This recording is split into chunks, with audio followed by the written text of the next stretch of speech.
You may not know her name, but there's a good chance you've seen music videos or movies that she's directed. Everything in this video is real blocks of ice. So as we're shooting, everything was melting. She's a woman making tremendous strides in her industry, something she didn't feel could happen in her hometown of Tangier, Morocco. The images of women growing up were really, besides being like a school teacher here and there, if that, or maybe a secretary, women did not work.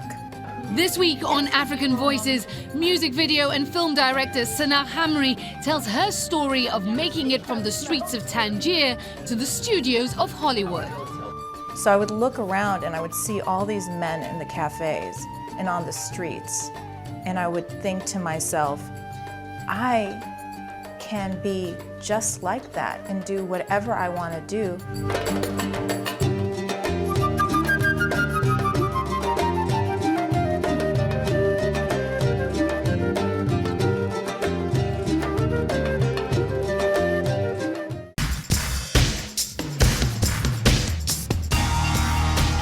Los Angeles was very inspiring to me, especially when I moved here, because it kind of is a vacuum of great weather and a lot of opportunity in the entertainment industry.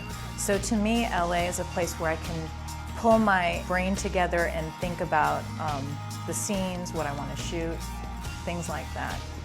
Sana Hamri calls Los Angeles her campus.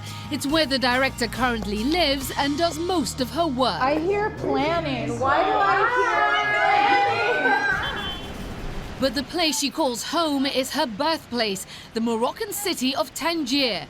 Hamri credits the city, along with her multicultural upbringing, for influencing most of the work she does today. Her mother, Blanca, a Jewish American who moved to Morocco, says the city prepared her to be successful. She, is very, very Tanjawi girl. She loves her town, she loves her city. I feel that wherever she would be, she would do something because she's driving her own car. It's very important for her. She don't follow leaders and watch your parking meters. That is a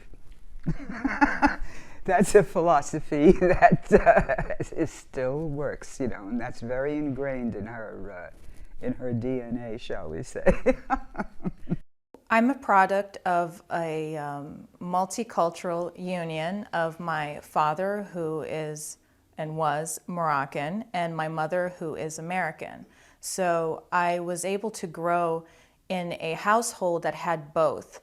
I very much identify as a Moroccan woman because I was born and raised there. My father's Moroccan and I went to school there, and that is home to me. Sana Hamri's father is Mohammed Hamri, a popular Moroccan painter who died in 2000.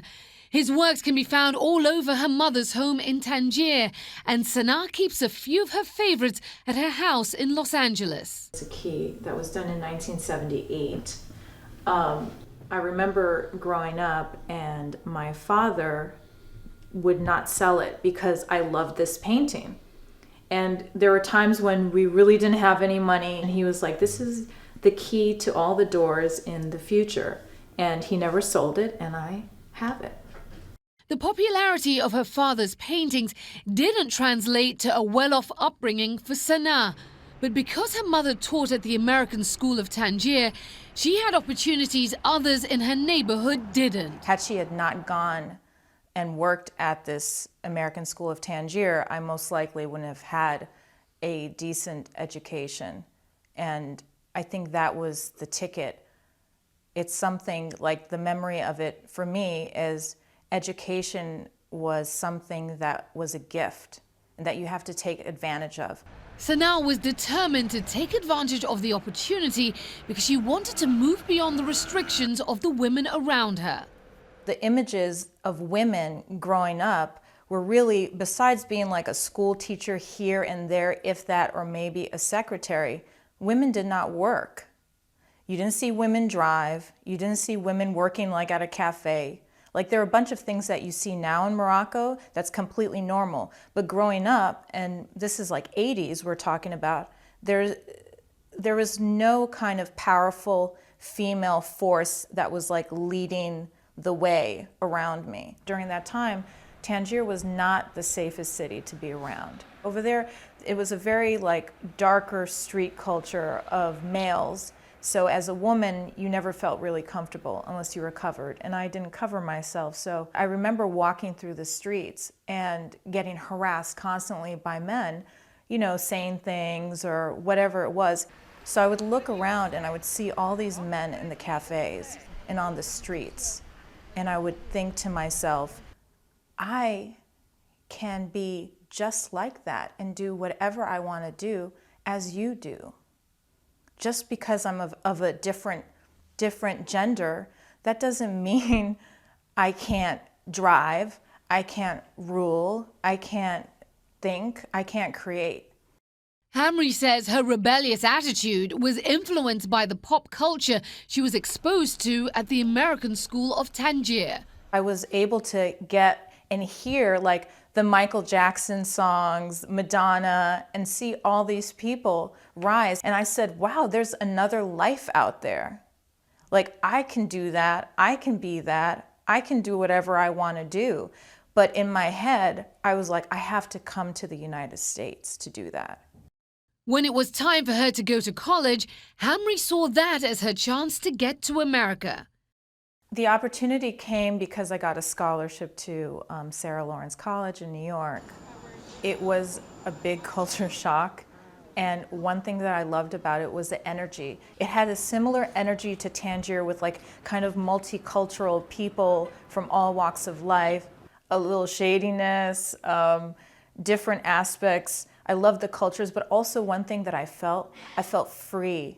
I felt so free that I could walk down the street and nobody bothered me. That is one of those things in which I would think about all the time. I was always happy about that.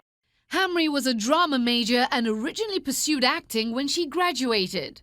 I needed a job and I was doing auditions for theater projects and all that. And I was introduced to the cinematographer, Malik Saeed, who needed an assistant at this post-production facility just to answer phones and run errands. And I think this story, a lot of people, especially young people, should understand that that's why when you get an opportunity, even if it's answering the phones, you better answer the phones the best way you can answer them. Everything you do, you have to do well. And that was in my head. And there were these Avids, which are the editing machines, and I heard that you can make a lot of money cutting on these machines. So I went on the machine and I started teaching myself how to cut. And I kept doing that for a couple weeks. And then I remember Malik was shooting with Spike Lee somewhere. I remember him coming back and he found me at the machine and I said, oh, I know how to edit. And Malik's like, well, you're not Avid certified. People go to school for this. And I was like, well, I taught myself and then I want to do it. And I started editing for him and then Hype Williams and Brett Ratner and all these other directors. Hamri now found herself in the midst of some of the biggest names in the music industry. And one of those personalities would give her advice that would lead to her calling. She's like, you need to direct. You're so much better than these old white men.